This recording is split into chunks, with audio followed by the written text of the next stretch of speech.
ময়না পালতো, ময়না তোতা পাখি যেটা কথা বলে পালতো।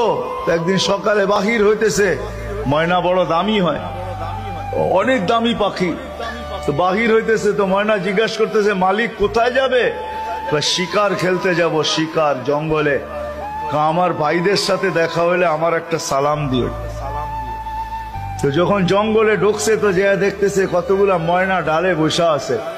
তো নিজের ময়নাটার সালামের কথা মনে উঠছে, তো ডাক দিয়া কইতেছে শুনো, তোমাদের মতো একটা ময়না আমার বাড়িতেও আছে, সে তোমাদেরকে সালাম দিছে। এই কথা বলতে দেরি এই ময়নাগুলা ডালের থেকে পড়া মরতে দেরি হয় না।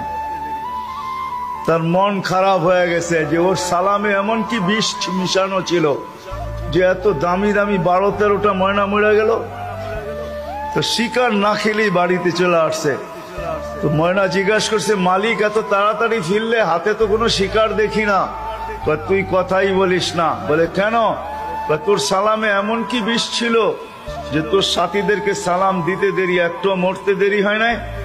এই কথা বলতে দেরি, নিজেরটাও মরতে দেরি হয় না, ওইটার সাথে সাথে মরে গেছে। তো খাঁচার দরজা খুইলা সামনে নিয়ে বৈশা অনেকক্ষণ কাঁদছে, না লড়েও না চড়েও না, চক্ষুও খোলে না। আর কতক্ষণ কানবে? বাস ওইখানে লাইখা যে উঠা দাঁড়াইছে ময়না, বাস উড়া যে চালে বসা গেছে। তো বলছে এটা কি করলি? আমার বন্ধুরা আমাকে খবর দিছে, দেখ আমাদের মতো যদি বাগানে বাগানে ঘুরতে চাস তো মরার আগে একবার মরার ভান করে দেখ, তুইও আমাদের সাথে উঠতে পারবি, জঙ্গলে জঙ্গলে ঘুরতে পারবি। ওইটা মরা ছিল না, ও আমাকে চিঠি দিছে, চিঠি বার্তা দিছে। এই জন্যই আল্লাহ ওয়ালাদের কাছে, যাদের বয়স হয়ে গেছে আর কত করে, জান আল্লাহ ওয়ালাদের কাছে পড়া থাকেন, জান আল্লাহর রাস্তায় পড়া থাকেন। মা বোনদেরকে বলবো জান মুসল্লায় পড়া থাকেন।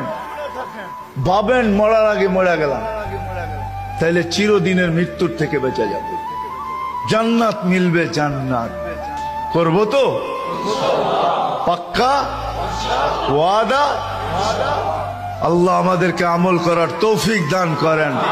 ওয়া মা আলাইনা ইল্লাল বালাগ।